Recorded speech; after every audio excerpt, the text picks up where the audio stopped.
شروع اللہ کے نام سے جو سب پر مہربان ہے، بہت مہربان ہے۔ یہ کتاب اللہ کی طرف سے نازل کی جا رہی ہے جو بڑے اقتدار کا مالک ہے، بہت حکمت والا ہے۔ اے پیغمبر، بے شک یہ کتاب ہم نے تم پر برحق نازل کی ہے، اس لیے اللہ کی اس طرح عبادت کرو کہ بندگی خالص اسی کے لیے ہو۔ یاد رکھو کہ خالص بندگی اللہ ہی کا حق ہے، اور جن لوگوں نے اس کی بجائے دوسرے رکھوالے بنا لیے ہیں، یہ کہہ کر کہ ہم ان کی عبادت صرف اس لیے کرتے ہیں کہ ہمیں اللہ سے قریب کر دے، ان کے درمیان اللہ ان باتوں کا فیصلہ کرے گا جن میں وہ اختلاف کر رہے ہیں۔ یاد رکھو کہ اللہ کسی ایسے شخص کو راستے پر نہیں لاتا جو جھوٹا ہو، کفر پر جمع ہوا ہو۔ اگر اللہ یہ چاہتا کہ کسی کو اولاد بنائے تو وہ اپنی مخلوق میں سے جس کو چاہتا منتخب کر لیتا، لیکن وہ پاک ہے اس بات سے کہ اس کی کوئی اولاد ہو۔ وہ تو اللہ ہے، ایک اور زبردست اقتدار کا مالک۔ اس نے سارے آسمان اور زمین برحق پیدا کیے ہیں۔ وہ رات کو دن پر لپیٹ دیتا ہے اور دن کو رات پر لپیٹ دیتا ہے، اور اس نے سورج اور چاند کو کام پر لگایا ہوا ہے، ہر ایک کسی معین مدت تک کے لیے رواں دواں ہے۔ یاد رکھو وہ بڑے اقتدار کا مالک، بہت بخشنے والا ہے۔ اس نے تم سب کو ایک شخص سے پیدا کیا، پھر اسی سے اس کا جوڑ بنایا، اور تمہارے لیے مویشیوں میں سے 8 جوڑے پیدا کیے۔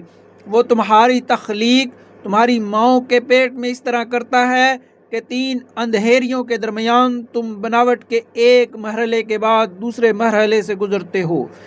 وہ ہے اللہ جو تمہارا پروردگار ہے، ساری بادشاہی اسی کی ہے، اس کے سوا کوئی عبادت کے لائق نہیں ہے۔ پھر بھی تمہارا منہ آخر کوئی کہاں سے موڑ دیتا ہے۔ اگر تم کفر اختیار کرو گے تو یقین رکھو کہ اللہ تم سے بے نیاز ہے، اور وہ اپنے بندوں کے لیے کفر پسند نہیں کرتا۔ اور اگر تم شکر کرو گے تو وہ اسے تمہارے لیے پسند کرے گا، اور کوئی بوجھ اٹھانے والا کسی دوسرے کا بوجھ نہیں اٹھائے گا۔ پھر تم سب کو اپنے پروردگار ہی کے پاس لوٹ کر جانا ہے، اس وقت وہ تمہیں بتائے گا کہ تم کیا کچھ کرتے تھے۔ یقیناً وہ دلوں کی باتیں بھی خوب جانتا ہے۔ اور جب انسان کو کوئی تکلیف چھو جاتی ہے تو وہ اپنے پروردگار کو اسی سے لو لگا کر پکارتا ہے۔ پھر جب وہ انسان کو اپنی طرف سے کوئی نعمت بخشتا ہے تو وہ اس تکلیف کو بھول جاتا ہے جس کے لیے پہلے اللہ کو پکار رہا تھا، اور اللہ کے لیے شریک گھڑ لیتا ہے، جس کے نتیجے میں دوسروں کو بھی اللہ کے راستے سے بھٹکاتا ہے۔ کہہ دو کہ کچھ دن اپنے کفر کے مزے اڑا لے، یقیناً تو دوزخوں میں شامل ہے۔ بھلا کیا ایسا شخص اس کے برابر ہو سکتا ہے جو رات کی گھڑیوں میں عبادت کرتا ہے، کبھی سجدے میں کبھی قیام میں، آخرت سے ڈرتا ہے اور اپنے پروردگار کی رحمت کا امیدوار ہے؟ کہو کہ کیا وہ جو جانتے ہیں اور جو نہیں جانتے سب برابر ہیں؟ مگر نصیحت تو وہی لوگ قبول کرتے ہیں جو عقل والے ہیں۔ کہہ دو کہ اے میرے ایمان والے بندوں، اپنے پروردگار کا خوف دل میں رکھو۔ بھلائی انہی کی ہے جنہوں نے اس دنیا میں بھلائی کی ہے، اور اللہ کی زمین بہت وسیع ہے۔ جو لوگ صبر سے کام لیتے ہیں ان کا ثواب انہیں بے حساب دیا جائے گا۔ کہہ دو کہ مجھے تو حکم دیا گیا ہے کہ میں اللہ کی اس طرح عبادت کروں کہ میری بندگی خالص اسی کے لیے ہو، اور مجھے حکم دیا گیا ہے کہ سب سے پہلے فرما بردار میں بنوں۔ کہہ دو کہ اگر میں اپنے پروردگار کی نافرمانی کروں تو مجھے ایک زبردست دن کے عذاب کا اندیشہ ہے۔ کہہ دو کہ میں تو اللہ ہی کی عبادت اس طرح کرتا ہوں کہ میں نے اپنی بندگی صرف اسی کے لیے خالص کر لی ہے۔ اب تم اسے چھوڑ کر جس کی چاہو عبادت کرو۔ کہہ دو کہ گھاٹے کا سودا کرنے والا تو وہ ہے جو قیامت کے دن اپنی جانوں اور اپنے گھر والوں سب کو ہرا بیٹھیں گے۔ یاد رکھو کہ کھلا ہوا گھاٹا یہی ہے۔ ایسے لوگوں کے لیے ان کے اوپر بھی آگ کے بادل ہیں اور ان کے نیچے بھی ویسے ہی بادل۔ یہ وہی چیز ہے جس سے اللہ اپنے بندوں کو ڈراتا ہے۔ لہٰذا اے میرے بندوں، میرا خوف دل میں رکھو، اور جن لوگوں نے اس بات سے پرہیز کیا ہے کہ وہ طاغوت کی عبادت کرنے لگے اور انہوں نے اللہ سے لو لگائی ہے، خوشی کی خبر انہی کے لیے ہے۔ لہٰذا میرے ان بندوں کو خوشی کی خبر سنا دو۔ جو بات کو غور سے سنتے ہیں تو اس میں جو بہترین ہوتی ہے اس کی پیروی کرتے ہیں، یہی وہ لوگ ہیں جنہیں اللہ نے ہدایت دی ہے، اور یہی ہیں جو عقل والے ہیں۔ بھلا جس شخص پر عذاب کی بات طے ہو چکی تو کیا تم اسے بچا لو گے جو آگ کے اندر پہنچ چکا ہے؟ البتہ جنہوں نے اپنے پروردگار کا خوف دل میں رکھا ہے، ان کے لیے اوپر تلے بنی ہوئی اونچی اونچی عمارتیں ہیں جن کے نیچے نہریں بہتی ہیں۔ یہ اللہ کا وعدہ ہے، اللہ کبھی وعدے کی خلاف ورزی نہیں کرتا۔ کیا تم نے نہیں دیکھا کہ اللہ نے آسمان سے پانی اتارا، پھر اسے زمین کے سوتوں میں پرو دیا، پھر وہ اس پانی سے ایسی کھیتیاں وجود میں لاتا ہے جن کے رنگ مختلف ہیں، پھر وہ کھیتیاں سوکھ جاتی ہیں تو تم انہیں دیکھتے ہو کہ پیلی پڑ گئی ہیں، پھر وہ انہیں چورا چورا کر دیتا ہے۔ یقیناً ان باتوں میں ان لوگوں کے لیے بڑا سبق ہے جو عقل رکھتے ہیں۔ بھلا کیا وہ شخص جس کا سینہ اللہ نے اسلام کے لیے کھول دیا ہے، جس کے نتیجے میں وہ اپنے پروردگار کی عطا کی ہوئی روشنی میں آ چکا، سنگ دلوں کے برابر ہو سکتا ہے؟ ہاں، بربادی انہی کی ہے جن کے دل اللہ کے ذکر سے سخت ہو چکے ہیں۔ یہ لوگ کھلی گمراہی میں پڑے ہوئے ہیں۔ اللہ نے بہترین کلام نازل فرمایا ہے، ایک ایسی کتاب جس کے مضامین ایک دوسرے سے ملتے جلتے ہیں، جس کی باتیں بار بار دہرائی گئی ہیں۔ وہ لوگ جن کے دلوں میں اپنے پروردگار کا رعب ہے، ان کی کھالیں اس سے کانپ اٹھتی ہیں، پھر ان کے جسم اور ان کے دل نرم ہو کر اللہ کی یاد کی طرف متوجہ ہو جاتے ہیں۔ یہ اللہ کی ہدایت ہے جس کے ذریعے وہ جس کو چاہتا ہے راہ راست پر لے آتا ہے، اور جسے اللہ راستے سے بھٹکا دے اسے کوئی راستے پر لانے والا نہیں۔ بھلا اس شخص کا کیسا برا حال ہوگا جو قیامت کے دن اپنے چہرے ہی سے بدترین عذاب کو روکنا چاہے گا، اور ظالموں سے کہا جائے گا کہ چکھو مزہ اس کمائی کا جو تم نے کر رکھی تھی۔ جو لوگ ان سے پہلے تھے انہوں نے بھی پیغمبروں کو جھٹلایا تھا، جس کے نتیجے میں ان پر عذاب ایسی جگہ سے آیا جس کی طرف ان کا گمان بھی نہیں جا سکتا تھا۔ چنانچہ اللہ نے ان کو اسی دنیاوی زندگی میں رسوائی کا مزہ چکھایا، اور آخرت کا عذاب تو اور بھی بڑا ہے، کاش یہ لوگ جانتے۔ حقیقت یہ ہے کہ ہم نے اس قرآن میں لوگوں کی خاطر ہر قسم کی مثالیں بیان کی ہیں تاکہ لوگ سبق حاصل کریں۔ یہ عربی قرآن جس میں کوئی ٹریڈ نہیں، تاکہ لوگ تقوی اختیار کریں۔ اللہ نے ایک مثال یہ دی ہے کہ ایک غلام شخص ہے جس کی ملکیت میں کئی لوگ شریک ہیں، جن کے درمیان آپس میں کھینچ تان بھی ہے، اور دوسرا غلام شخص وہ ہے جو پورے کا پورا ایک ہی آدمی کی ملکیت ہے۔ کیا ان دونوں کی حالت ایک جیسی ہو سکتی ہے؟ الحمدللہ، اس مثال سے بات بالکل واضح ہو گئی ہے، لیکن ان میں اکثر لوگ نہیں سمجھ سکتے۔ اے پیغمبر، موت تمہیں بھی آنی ہے اور موت انہیں بھی آنی ہے، پھر تم سب قیامت کے دن اپنے پروردگار کے پاس اپنا مقدمہ پیش کرو گے۔ اب بتاؤ کہ اس شخص سے بڑا ظالم کون ہوگا جو اللہ پر جھوٹ باندھے اور جب سچی بات اس کے پاس آئے تو وہ اس کو جھٹلا دے۔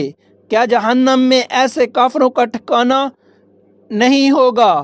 اور جو لوگ سچی بات لے کر آئیں وہ خود بھی اسے سچ مانیں، وہ ہیں جو متقی ہیں۔ ان کو اپنے پروردگار کے پاس ہر وہ چیز ملے گی جو وہ چاہیں گے۔ یہ ہے نیک لوگوں کا بدلہ، تاکہ انہوں نے جو بدترین کام کیے تھے اللہ ان کا کفارہ کر دے، اور جو بہترین کام کرتے رہے تھے ان کا ثواب انہیں عطا کر دے۔ اے پیغمبر، کیا اللہ اپنے بندوں کے لیے کافی نہیں ہے؟ اور یہ لوگ تمہیں اس کے سوا دوسروں سے ڈراتے ہیں، اور جسے اللہ راستے سے بھٹکا دے اسے کوئی راستے پر لانے والا نہیں ہے، اور جسے اللہ راہ راست پر لے آئے اسے کوئی راہ راست سے بھٹکانے والا نہیں۔ کیا اللہ زبردست انتقام لینے والا نہیں؟ اور اگر تم ان سے پوچھو کہ آسمانوں اور زمین کو کس نے پیدا کیا ہے تو وہ ضرور یہی کہیں گے کہ اللہ نے۔ ان سے کہو کہ ذرا مجھے یہ بتاؤ کہ تم اللہ کو چھوڑ کر جن بتوں کو پکارتے ہو، اگر اللہ مجھے کوئی نقصان پہنچانے کا ارادہ کر لے تو کیا یہ اس کے پہنچائے ہوئے نقصان کو دور کر سکتے ہیں؟ یا اگر اللہ مجھ پر مہربانی فرمانا چاہے تو کیا یہ اس کی رحمت کو روک سکتے ہیں؟ کہو کہ میرے لیے اللہ ہی کافی ہے، بھروسہ رکھنے والے اسی پر بھروسہ رکھتے ہیں۔ کہہ دو کہ اے میری قوم کے لوگو، تم اپنے طریقے پر عمل کیے جاؤ، میں اپنے طریقے پر عمل کر رہا ہوں، پھر ان قریب تمہیں پتہ چل جائے گا کہ کس پر وہ عذاب آتا ہے جو اسے رسوا کر کے رکھ دے گا، اور کس پر وہ عذاب نازل ہوتا ہے جو ہمیشہ جم کر رہے گا۔ اے پیغمبر، ہم نے لوگوں کے فائدے کے لیے تم پر یہ کتاب برحق نازل کی ہے۔ اب جو شخص راہ راست پر آ جائے گا وہ اپنی ہی بھلائی کے لیے آئے گا، اور جو گمراہی اختیار کرے گا وہ اپنی گمراہی سے اپنا ہی نقصان کرے گا، اور تم اس کے ذمہ دار نہیں ہو۔ اللہ تمام روحوں کو ان کی موت کے وقت قبض کر لیتا ہے، اور جن کو بھی موت نہیں آئی ہوتی ان کو بھی ان کی نیند کی حالت میں قبض کر لیتا ہے۔ پھر جن کے بارے میں اس نے موت کا فیصلہ کر لیا انہیں اپنے پاس روک لیتا ہے، اور دوسری روحوں کو ایک معین وقت کے لیے چھوڑ دیتا ہے۔ یقیناً اس بات میں ان لوگوں کے لیے بڑی نشانیاں ہیں جو غور و فکر سے کام لیتے ہیں۔ بھلا کیا ان لوگوں نے اللہ کی اجازت کے بغیر کچھ سفارشی گھڑ رکھے ہیں؟ ان سے کہو کہ چاہے یہ کوئی اختیار رکھتے ہوں نہ کچھ سمجھتے ہوں پھر بھی تم انہی سفارشی مانتے رہو گے۔ کہو کہ سفارش تو ساری کی ساری اللہ ہی کے اختیار میں ہے، اسی کے قبضے میں آسمانوں اور زمین کی بادشاہی ہے، پھر اسی کی طرف تمہیں لوٹایا جائے گا۔ اور جب کبھی تنہا اللہ کا ذکر کیا جاتا ہے تو جو لوگ آخرت پر ایمان نہیں رکھتے ان کے دل بیزار ہو جاتے ہیں، اور جب اس کے سوا دوسروں کا ذکر کیا جاتا ہے تو یہ لوگ خوشی سے کھل اٹھتے ہیں۔ کہو اے اللہ، اے آسمانوں اور زمین کو پیدا کرنے والے، ہر غائب و حاضر کے جاننے والے، تو ہی اپنے بندوں کے درمیان ان باتوں کا فیصلہ کرے گا جن میں وہ اختلاف کرتے رہے ہیں۔ اور جن لوگوں نے ظلم کا ارتکاب کیا ہے اگر ان کے پاس وہ سب کچھ ہو جو زمین میں ہے اور اس کے ساتھ اتنا ہی اور بھی، تو قیامت کے دن بدترین عذاب سے بچنے کے لیے وہ سب فدیہ کے طور پر دینے لگیں گے، اور اللہ کی طرف سے وہ کچھ ان کے سامنے آ جائے گا جس کا انہیں گمان بھی نہیں تھا۔ انہوں نے جو کمائی کی تھی اس کی برائیاں ان کے سامنے ظاہر ہو جائیں گی، اور جن باتوں کا وہ مذاق اڑایا کرتے تھے وہ انہیں چاروں طرف سے گھیر۔ پھر انسانوں کا حال یہ ہے کہ جب اس کو کوئی تکلیف چھو جاتی ہے تو وہ ہمیں پکارتا ہے، اس کے بعد جب ہم اسے اپنی طرف سے کسی نعمت سے نوازتے ہیں تو وہ کہتا ہے کہ یہ تو مجھے اپنے ہنر کی وجہ سے ملی ہے۔ نہیں، بلکہ یہ آزمائش ہے، لیکن ان میں سے اکثر لوگ نہیں جانتے۔ یہی بات ان سے پہلے کچھ لوگوں نے بھی کہی تھی، نتیجہ یہ ہوا کہ جو کچھ وہ کماتے تھے وہ ان کے کام نہیں آیا، اور انہوں نے جو کمائی کی تھی اس کی برائیاں ان پر آ پڑیں۔ اور ان عرب کے لوگوں میں جنہوں نے ظلم کا ارتکاب کیا ہے، ان کی کمائی کی برائیاں بھی عنقریب ان پر آ پڑیں گی، اور یہ اللہ کو عاجز نہیں کر سکتے۔ اور کیا انہیں یہ معلوم نہیں ہے کہ اللہ جسے چاہتا ہے رزق میں وسعت کر دیتا ہے اور وہی تنگی بھی کر دیتا ہے۔ یقیناً اس میں ان لوگوں کے لیے بڑی نشانیاں ہیں جو ایمان لاتے ہیں۔ کہہ دو کہ اے میرے وہ بندوں جنہوں نے اپنی جانوں پر زیادتی کر رکھی ہے، اللہ کی رحمت سے مایوس نہ ہوں۔ یقین جانو اللہ سارے کے سارے گناہ معاف کر دیتا ہے، یقیناً وہ بہت بخشنے والا بڑا مہربان ہے۔ اور تم اپنے پروردگار سے لو لگاؤ اور اس کے فرمانبردار بن جاؤ قبل اس کے کہ تمہارے پاس عذاب آ پہنچے، پھر تمہاری مدد نہیں کی جائے گی، اور تمہارے پروردگار کی طرف سے تمہارے پاس جو بہترین باتیں نازل کی گئی ہیں ان کی پیروی کرو قبل اس کے کہ تم پر اچانک عذاب آ جائے اور تمہیں پتہ بھی نہ چلے۔ کہیں ایسا نہ ہو کہ کسی شخص کو یہ کہنا پڑے کہ ہائے افسوس میری اس کوتاہی پر جو میں نے اللہ کے معاملے، اور ایسی بات یہ کہ میں تو اللہ تعالیٰ کے احکام کا مذاق اڑانے والوں میں شامل ہو گیا تھا۔ یا کوئی یہ کہے کہ اگر مجھے اللہ ہدایت دیتا تو میں بھی متقی لوگوں میں شامل ہو جاتا۔ یا جب عذاب آنکھوں سے دیکھ لے تو یہ کہے کہ کاش مجھے ایک مرتبہ واپس جانے کا موقع مل جائے تو میں نیک لوگوں میں شامل ہو جاؤں۔ تجھے ہدایت کیوں نہیں دی گئی؟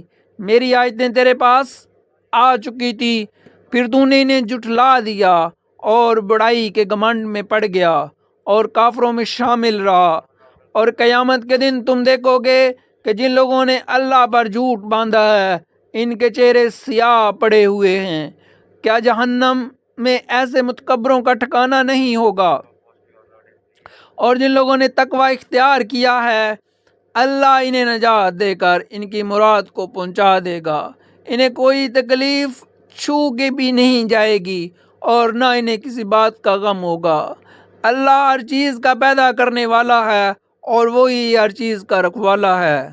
سارے آسمانوں اور زمین کی کنجیاں اسی کے پاس ہیں، اور جنہوں نے اللہ کی آیتوں کا انکار کیا ہے گھاٹے میں رہنے والے وہی ہیں۔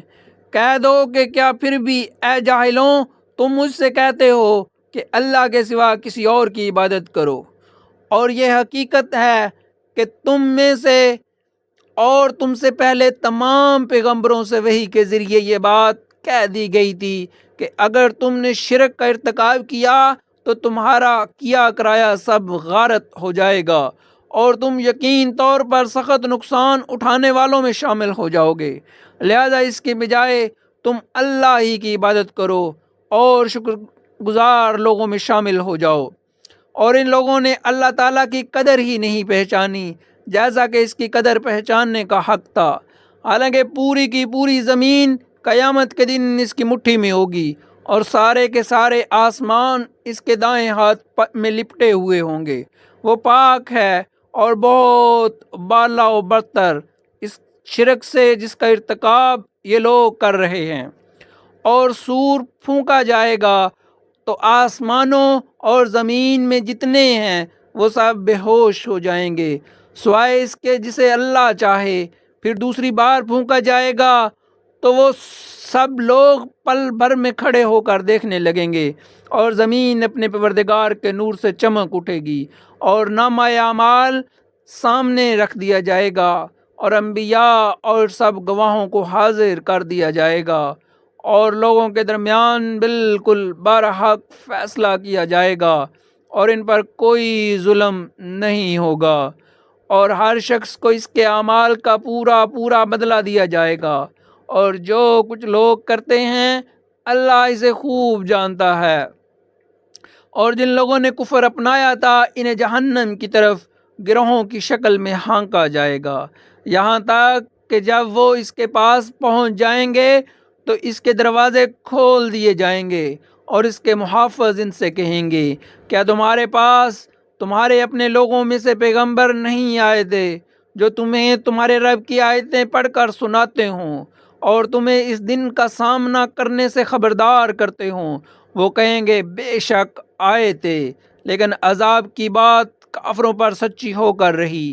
کہا جائے گا کہ جہنم کے دروازوں میں ہمیشہ ہمیشہ رہنے کے لیے داخل ہو جاؤ، کیونکہ بہت برا ٹھکانہ ہے ان کا جو تکبر سے کام لیتے ہیں، اور جنہوں نے اپنے پروردگار سے تقوی کا معاملہ رکھا تھا انہیں جنت کی طرف گروہوں کی شکل میں لے جایا جائے گا، یہاں تک کہ جب وہ اس کے پاس پہنچیں گے جبکہ اس کے دروازے ان کے لیے پہلے سے کھولے جا چکے ہوں گے، تو وہ عجیب عالم ہوگا اور اس کے محافظ ان سے کہیں گے سلام ہو آپ پر، خوب رہے آپ لوگ، اب اس جنت میں ہمیشہ ہمیشہ رہنے کے لیے آ جائیے۔ اور وہ جنتی کہیں گے تمام تر شکر اللہ کا ہے جس نے ہم سے اپنے وعدے کو سچا کر دکھایا اور ہمیں اس سرزمین کا ایسا وارث بنا دیا کہ ہم جنت میں جہاں چاہیں اپنا ٹھکانہ بنا لیں۔ ثابت ہوا کہ بہترین انعام نیک اور تم فرشتوں کو دیکھو گے کہ عرش کے گرد حلقہ بنائے ہوئے اپنے پروردگار کی حمد کے ساتھ اس کی تسبیح کر رہے ہوں گے، اور لوگوں کے درمیان برحق فیصلہ کر دیا جائے گا، اور کہنے والے کہیں گے کہ تمام تر تعریفیں اللہ کی ہیں جو سارے جہانوں کا پروردگار ہے۔